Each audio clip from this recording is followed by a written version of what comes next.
스테이블 코인이 은행의 예금 시스템을 어떻게 바꾸게 될지 굉장히 궁금합니다. 이제 나오는 책의 제목이 한국의 금융 시스템은 망했다. 네.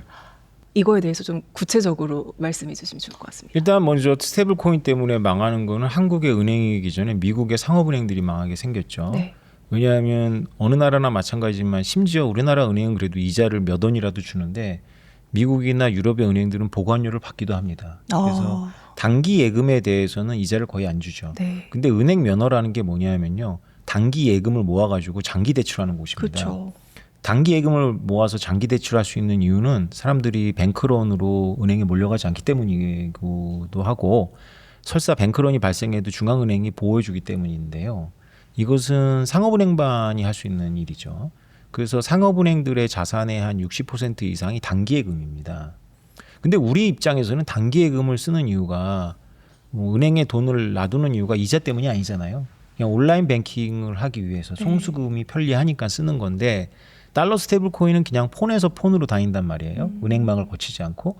그래서 달러 스테이블 코인이 됐건 원화 스테이블 코인이 됐건 스테이블 코인 시대가 열리면 우리가 굳이 그것을 다시 신한은행이나 하나은행 은행 어플을 열어서 다시 넣고 몇 원씩 몇백 원씩 이자를 받지는 않을 거 아닙니까? 네. 그래서 이자가 없어져요. 예금이 없어져요. 네. 그 예금 인출이라고 플라이트라고 하는데 미국의 상업은행이 그거를 깨달아가지고 지금 어떻게 해서든지 이런 온체인 상태에서는 이자를 주지 못하게 하려고 하는 거고요.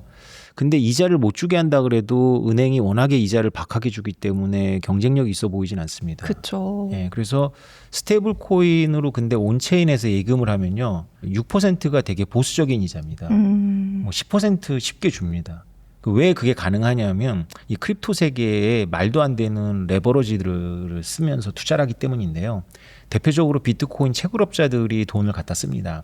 비트코인을 채굴하는 사람들은 비트코인 가격이 올라갈 걸 예상하고 채굴을 하지만 네. 비트코인 채굴에 막대한 자본이 들어가거든요. 그래서 비트코인을 그때그때마다 팔아야 됩니다. 근데 팔면 지금같이 비트코인이 안 좋을 때 팔면 손해를 보니까 네. 그냥 돈을 끄는 거예요. 그래서 비트코인을 담보로 돈을 꿉니다. 그래서 15%씩 이자를 주면 그 15% 받아가지고 스마트 콘트랙에서 네. 10% 투자자한테 돌려주는 거죠. 그리고 또 누가 또 돈을 쓰냐 하면 자기가 1억밖에 없는데 이 비트코인이나 이들 너무 오를 것 같아. 그러면 1억 갖고 10억 꺼갖고 투자하는 경우가 있거든요. 레버리지 투자. 그것이 10% 떨어지면 이제 청산당합니다. 그래서 지난 9월에 그 청산 사태가 일어나갖고 그 여파가 지금까지 오는 건데요. 그런 사람들이 또 연리 20% 가까이 이자를 냅니다. 아니 그럼 주식 시장도 영향을 줄 것 같은데요? 왜요? 그래도 그냥 안정적으로 네. 가져갈 분들은 넌 10% 주식에서 뭔가 이제 마이너스 되는 것보다 그냥 여기다가 이렇게 넣어놓고 10% 20% 이자 받을래? 이렇게 생각할 수도 있지 않을까요? 그럼요. 네. 그리고 안정적인 사람들한테는 6%에서 10% 이자는 이 크립토 세계에서는 되게 보수적인 이자고요. 근데 우리는 이제 한 가지는 아셔야 됩니다. 이 영상을 보시고 바로 온체인으로 달려가지 마시고요. 예금자 보호법으로 보호를 받잖아요. 네. 그런데 디파이에서는 그런 게 없고요. 해킹 일어나면 다 잃어버립니다. 그래서 다 잃어버릴 위험이 없지 않아 있지만 그럼에도 불구하고 스마트 콘트랙 시스템이 날로 정교해지기 때문에 이렇게 고리로다가 투자자들한테 이자를 주는 게 앞으로는 대세가 될 겁니다. 그래서 질문하신 걸로 다시 돌아가면 네. 은행은 끝난 거죠.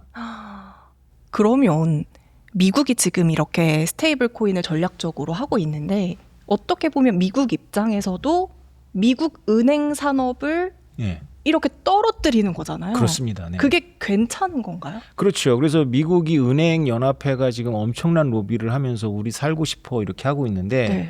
트럼프 행정부는 아랑곳하지 않고 미국의 은행들을 혼내고 있죠. 그러니까 너희들이 여태까지 누린 거다. 너희들이 여태까지 특별한 서비스도 없이 그냥 거저 누린 거다. 그렇게 많은 사람을 고용해서 하는 일도 별로 없이 자릿세 뜯는 비즈니스 이제 끝났다. 네. 이제는 니네들도 경쟁해라 라는 게 이제 트럼프의 공화당의 입장이라서 은행들이 그렇게 지지를 받고 있지는 못합니다. 그럼에도 불구하고 은행연합회가 워낙에 힘이 세갖고 클래리티 법안을 아주 오랫동안 발목을 붙잡고 있는 것도 사실이고요. 그래서 이게 향방이 올해 안에 클래리티 법안이 통과된다 안 된다 말이 많습니다. 그런데 우리가 일부에서도 얘기했지만 미국이 몰려 있어요 지금. 미국이 뭔가 하지 않으면 국제 질서가 붕괴합니다. 네.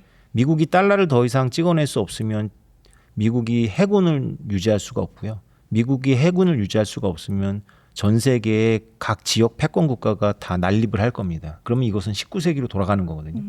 그래서 미국이 해군력을 투사해 갖고 전 세계를 진정을 시키려면 미국은 계속 달러를 찍어내야 됩니다. 네. 그것이 채권이라는 형태로. 그러려면 결국 온체인으로 가야 되는 거죠. 그러려면 이제 나이지리아나 아르헨티나나 베트남 청년들이 스마트폰을 열고 미국의 주식, 미국의 채권, 미국의 부동산을 조각 투자를 할 수 있게끔 돼야 되는 거거든요. 이거는 기존의 은행망을 통해서는 불가능해요. 네. 왜냐하면 미국에 있는 은행망도 그걸 막지만 베트남 국가나 터키 국가가 그걸 막아요. 근데 온체인은 그런 개별 국가들이 막을 수가 없거든요. 그래서 전 세계의 유유자본을 빨아들이려면 미국은 미국의 상업은행을 포기하고 온체인으로 달려갈 수밖에 없는 거예요. 아, 근데 이게 은행은요, 뱅크런 사태가 발생하는 건 뭔가 은행에 문제가 있다거나 아니면 뭐 부실 대출을 해준다거나 이런 사건이 발생할 때 이제 뱅크런이 일어나게 되잖아요. 그럼 만약에 달러에 대한 신뢰 때문에 스테이블 코인으로 사람들이 이제 이동을 하게 될 텐데 달러에 대한 신뢰가 혹시라도 무너지게 되면 여기서도 또 뱅크런과 비슷한 사태가 일어날 수도 있지 않을까요? 아주 예리한 질문입니다. 네. 달러 스테이블 코인에서의 뱅크런 사태는 딥패깅이라고 부릅니다. 네. 따로 부르는 용어가 우리 있는데 예전에 한국에서 있었던 그 코인 사태랑 비슷하게 생각하면 될까요? 루나테라 사태요. 네. 그렇죠. 그게 딥패깅입니다. 달러 스테이블 코인은 1달러에 고정이 돼야 되는데 지금도 딱 1달러는 아니에요. 왜냐하면 시장에서 수요와 공급에 의해 가지고 1.1달러, 0.99달러 이런 식으로 되는데 이게 어떤 사건 때문에 0.6달러까지 내려간 적이 있었어요. 이런 딥패깅 사태가 오죠. 근데 바로 회복은 합니다. 딥패깅 사태가 오는 이유는 뭐냐면 이 달러 스테이블 발행사가 갖고 있는 자산이 부실해야 된다라고 생각할 때예요. 네. 그러니까 달러 스테이블 코인을 발행했을 경우에는 토큰을 가져오면 내가 1달러를 내주기로 한 약속인데 내가 이거를 투자를 했어. 어디다 투자했는데 그 회사가 부실돼서 망했어. 그럼 내 자산이 없는 거잖아요. 그럼 이 달러 스테이블 코인은 부실화가 됩니다. 그래서 미국이 달러 스테이블 코인 법안을 만들 때 가장 고려한 게 바로 이 문제고요. 네. 딥패깅 사태를 네, 없애야 되는 거라서 사실상 달러를 그대로 갖고 있거나 아니면 거의 달러에 준하는 3개월 미만의 만기가 돌아오는 미국 국채만 담을 수 있도록 한 거죠. 어쨌든 보호 장치를 어느 정도 예, 하고 그렇죠. 있기는 하네요. 네. 네, 그러면 이번에는 우리나라 이야기로 좀 돌아와서 네. 지금도 은행 지점들이 많이 좀 줄어들고 있고 네. 이런 상황인데 이제 우리나라 사람들이 굳이 한국은행 왜 시중은행에 예금해? 이제 스테이블로 다 돌아서게 되면 한국은행은 어떻게 되는 건가요? 망하는 겁니다. 하이퍼리퀴드라는 프로젝트가 있어요. 네. 회사기도 하고 프로젝트라고 부르는데 온체인에서 연구 선물 시장이거든요. 직원이 11명입니다. 11명이 9억 달러를 벌어요. 1년에. 영업이익. 돌리는 자금은 수천억 달러입니다. 네. 이 똑같은 규모의 일을 수만 명이 합니다. 기존의 금융기업에서는. 그 수만 명이 하는 일을 11명이 할 수가 있는 거예요. 온체인이 이렇습니다. 네. 근데 우리도 이 온체인의 여파를 그대로 받을 거기 때문에 한국의 금융산업 종사자들도 다운사이징을 안 할 수가 없는 거죠. 은행에서 일하는 사람들이 도대체 왜 저렇게 분주한가 가만히 들여다보면 바로 이런 것 때문에 그렇습니다. 규제 때문에 그렇습니다. 규제에 대한 컴플라이언스도 해야 되고 규제를 이해해갖고 그것에 대해서 고객 응대도 해야 되고 여러 가지가 규제 때문인데 온체인은 아까도 말씀드렸지만 탈국경, 탈규제, 탈은행입니다. 네. 그래서 그냥 프로그램 몇 명이서 상품 하나 만들어 놓으면 거기서 알아서 시장이 조정이 되기 때문에 직원들이 필요가 없는 겁니다. 네. 이게 건너 한국에도 영향을 미칠 거기 때문에 은행처럼 저렇게 건물을 갖고 있고 직원들을 갖고 있는 비즈니스 모델은 이자를 줄 수가 없을 거예요.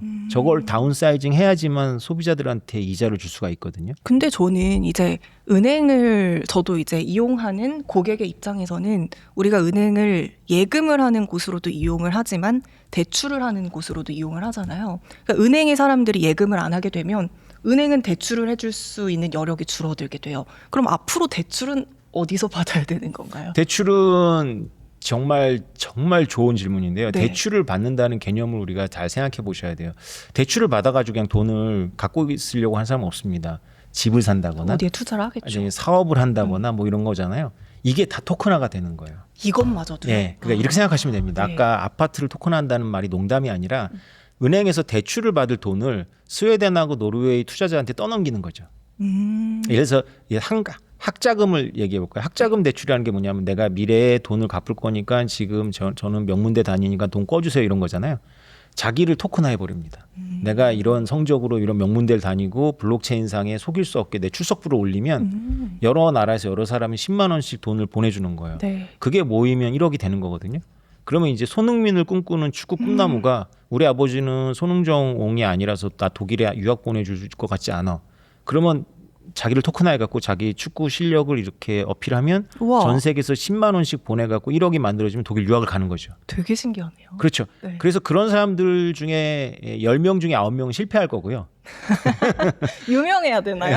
그 10명 돈은 받았는데 이제 네. 망하는 거죠. 아. 그냥 아무것도 안 되는 거고 네네. 10명 중에 1명이 손흥민이 되는 겁니다. 10명 중에 1명이 손흥민이 돼서 대박이 치면 이제 연봉 중에 일부를 토큰 소유자한테 돌려주는 거죠. 그럼 토큰 투자자들은 그냥 늙어 죽을 때까지 그 연금 받듯이 받는 거죠. 아. 이런 식으로 글로벌 금융이 운영이 되니까 우리가 대출이라도 하는 개념도 완전히 바뀌어버리는 거예요. 그러네요.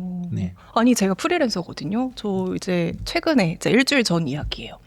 프리랜서인데 대출 받기 너무 힘든 거예요. 그래서 아 진짜 서러워서 대출 이거 어떻게 받냐 막 이랬는데 네. 저 조금 더 대출 쉬워질 수 있겠네요. 그렇죠. 그러니까 크라우드 펀드가 한국의 어떤 그런 심사관을 대상으로 하는 게 아니라 전 세계에 있는 투자자들 대상으로 되는 거예요. 그래가지고 투자자 입장에서도 큰 위험을 부담하지 않고 몇십만 원씩만 투자를 하는 겁니다. 네. 되게 재밌게 세상이 바뀌는 것 같아요. 그렇습니다. 그래서 네. 아까 전에도 상상력의 영역이다. 사실 여기서 끝난 게 아니라 더 우리가 모르는 일들이 더 생길 수가 있는 거잖아요. 일종의 말하면 이제 업태가 바뀐다고 보시면 됩니다. 2014년도에 네. 그 IBM이라는 회사가 중국의 돼지를 토큰화했어요. 돼지를 토큰. 네, 그때 2014년도에 토큰화한 이유는 이런 금융 때문에 한 게 아니라 안전 때문에 했습니다. 중국인들이 돼지를 굉장히 좋아하잖아요. 그런데 가짜 돼지들이 있대요. 그래가지고 돼지 10만 마리를 도축하면 족발이 60만 개가 나온답니다. 더 많이 나온다는 뜻인가요? 그렇죠. 돼지가 개미는 아니잖아요. 그 다리가 4개니까. 그래서 돼지가 태어날 때 고유번호를 입력하는 거예요. 네네. 우리 사람에게 주민등록번호처럼. 그러면 우리가 전통적인 농업에서는 그 족발이 도축해야 나오잖아요. 근데 태어날 때 장애가 아니면 태어날 때 이미 족발 토큰이 있는 거죠. 그러면 그 족발 토큰이 거래가 되는 겁니다. 네네. 그래서 농민이 자기가 투자해가지고 돼지를 키워서 족발을 파는 게 아니라 이미 소비자한테 돈을 받아서 돼지를 키우는 거예요. 관리를 해주는 거고 소비자는 그 돼지가 상품으로 나올 때까지 기다릴 필요가 없이 네. 구제역이 돈대 그러면은 미리 팔아버리고 뭐 잘 크고 있대 그러면 더 사고 하면서 이게 서플라이 체인이라고 하는 공급망이 실제로 돌아가고 그 옆에서 금융이 같이 평행하게 가는 거예요. 모든 무역과 서플라이에 이런 과정이 생긴다고 보시면 됩니다. 앞으로의 미래는 우리가 투자할 수 있는 게 훨씬 더 많아진다 이렇게 이해를 해봐도 될 것 같은데. 많아질 뿐만 아니라 굉장히 과학적이 됩니다. 네. 예를 들면 우리가 지금 삼성전자 주식을 사지만 삼성전자가 반도체만 만들지 않지 않습니까? 그쵸. 폰도 만들고 심지어 전자레인지도 만들고 선풍기도 만들어요. OEM이지만. 근데 나는 삼성전자가 전자레인지하고 선풍기 만드는 건 동의하지 않고 난 반도체 만들었으면 좋겠어. 안 됩니다. 그리고 삼성전자 입장에서도 주식 가격이 오르는 게 삼성전자한테 돈이 안 들어와요. 그냥 주식 가격이 오르면 삼성전자가 은행한테 차입하는 차입 비용이 줄어든다거나 할 수는 있지만 결국은 또 빚을 내야 되거든요. 근데 엔비디아가 삼성전자한테 주문을 왕창 넣었어요. 그러면 그걸 위해서 수원에다가 공장을 라인을 2개를 더 깔아야 돼요. 이 돈은 어떻게 마련합니까? 이거는 전환사채를 발행할 수밖에 없는데 전환사채는 아시겠지만 나중에 주식으로 변하기 때문에 기존 주주하고 충돌해요. 근데 이거를 토큰화해 버리는 거예요. 그래서 요 라인만 토큰으로 투자를 해서 고정비로 같이 쓰는 거를 다 제하고 여기서 나온 이익은 토큰 투자자한테 돌려주면 저는 삼성전자의 선풍기, 전자레인지, 냉장고에 투자하지 않고 네. 엔비디아의 주문 그것만 저는 투자하는 거죠. 우리가 똑같은 회사를 바라봐도 이건 참 잘하는데 이건 좀 별로다. 네. 이거를 우리가 구분해서도 투자가 그렇죠. 가능하다는 거네요. 이걸 개별이라고 합니다. 와. 토큰화 갖고 있는 개별 투자의 성격이에요. 2008년도 리먼브러더스 사태가 왜 일어났는지에 대해서 여러 가지 분석이 있지만 개별 투자를 못해서 일어난 거예요. 어떤 일이 벌어진 거냐면은 아리조나 사막에 컨테이너 박스가 있는데 거기에 이 실제 사례입니다. 결혼하지 않은 분이 그냥 착한 분이 주변에 여러 가지 고아들을 모아서 사는 집이에요. 이분은 직업이 없어요. 근데 이 집을 아리조나 주가 10억 개 가치 평가를 해갖고 대출을 해줬어요. 그래서 이 대출로 먹고 살아요. 그런데 자기가 이걸 갚을 수가 없으니까 이걸 이제 은행이 이 채권을 모기지를 이제 산 거죠. 그래서 은행이 이걸 사가지고 섞습니다. 골드만삭스 같은데 팔면 골드만삭스가 맨하탄에 있는 아파트하고 애리조나 사막에 있는 컨테이너 박스를 하나 섞어갖고 이걸 집합 상품으로 만들어요. 이걸 집합 상품을 만들면 이제 이게 위험도하고 수익률로만 표현이 되거든요. 이걸 이제 잘게 쪼갭니다. 이걸 잘게 쪼개서 투자한테 넘긴 거예요. 그러니까 이렇게 몇 번 섞고 믹스해가지고 반죽해서 쪼개면 실체가 뭔지 아무도 모르게 돼봐요. 그래서 이게 막 사고 팔리다가 나중에 망한 거거든요. 네. 그래서 실사를 들어가 봤더니 이런 허구적인 부동산이 너무 많았던 거예요. 이게 모두 집합 상품을 만들기 때문에 생기는 거거든요. 그때부터 은행과 금융권에 대한 깊은 회의가 시작이 됐고 될 수 있으면 개별 상품으로 가야 된다. 네. 라고 하는데 개별 상품으로 갈 수 있는 지금 사람들이 신경 에너지도 적고 여러 가지 너무 복잡한데 AI가 나왔잖아요. 그리고 크립토가 발달했잖아요. 그래서 이제는 집합이 아니라 개별 상품이 얼마든지 가능합니다. 네. 우리가 지금 어떤 주식에 투자를 한다고 하더라도 이것 때문에 뭔가 리스크가 있어서 희석된다 이런 얘기들을 많이 하잖아요. 네. 이게 완전히 사라지고 훨씬 더 가치를 평가하는 게 명확해지고 그렇죠. 확실해지고 그렇죠.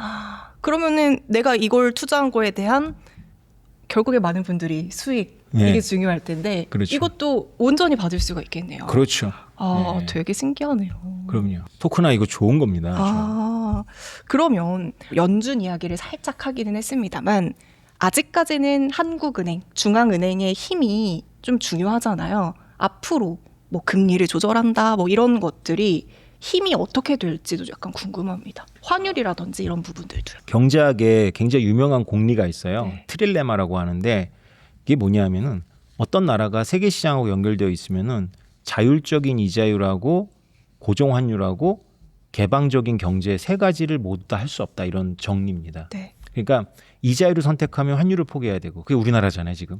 네. 환율을 고정환율을 선택하면은 이자율에 대한 재량권을 잃어버립니다. 달러 스테이블 코인이 만약에 이제 지금보다 훨씬 더 많이 퍼지면 우리나라 국민들은 스마트폰에 원화도 있고 달러도 있는 거예요. 그래서 우리나라 중앙은행이 원화를 수출 경쟁력을 위해서 절하하려고 그래. 그러면 우리나라 국민들이 가만히 안 있고 달러로 바꿉니다. 그러면 실제로 한국은행이 아무것도 하지 않아도 바로 이런 의도 때문에 원화 가치가 떨어져요. 즉각적으로 반영돼요. 즉각적으로 반영돼요. 네. 그리고 확대해서 반영됩니다. 브레이크가 없이. 네, 네. 그래서 사실상 한국은행의 선택지는 고정환율밖에 없어요. 그러니까 달러에 대해서 고정환율을 유지하지 않으면 원화에서 다 빠져나가 버리거든요. 아, 네. 그럼 결국엔 또 달러가 강해진다로 다시 한번 연결될 수가 있겠네요. 그 달러가 강해지고 우리나라 중앙은행의 자율적인 이자율 정책은 굉장히 제한이 되죠. 그럼 많은 분들께서 이렇게 생각하실 수도 있어요. 미국의 스테이블 코인 이런 거 좋다는 거 알겠는데 그래도 나는 우리나라 국민이니까 원화 스테이블 코인 이런 얘기도 나오고 있잖아요. 우리나라의 스테이블 코인은 얼마나 경쟁력이 있나요? 상당히 말을 조심해야 됩니다. 이거는. 네. 그냥 제가 유럽 이야기를 해드릴게요. 네. 유럽에서는 이미 달러 스테이블 코인에 대한 위기감을 3년 전에 느껴서 미카 법안이라는 걸 만들었어요. 법은 되게 이상적입니다. 네. 유럽인들이 이상적인 걸 좋아해요. 그래서 이상적인 법안을 만들었는데 결과는 어떻게 됐냐면 테더 같은 회사가 유럽의 거래소에서 퇴출됐어요. 네. 그런데 유럽인들은 여전히 테더가를 쓰고 있고요. 그리고 유럽 돈인 유로 기반의 스테이블 코인의 점유율은 0.2%입니다. 근데 유로가 그렇게 형편없는 돈이 아니거든요. 네. 각국의 중앙은행들이 그 G불 준비금으로 확보하는 게 달러가 60%면 유로는 한 20% 정도 됩니다. 그리고 한 5%가 엔화, 5%가 파운드 이렇게 되는데요. 한국 돈은 없어요.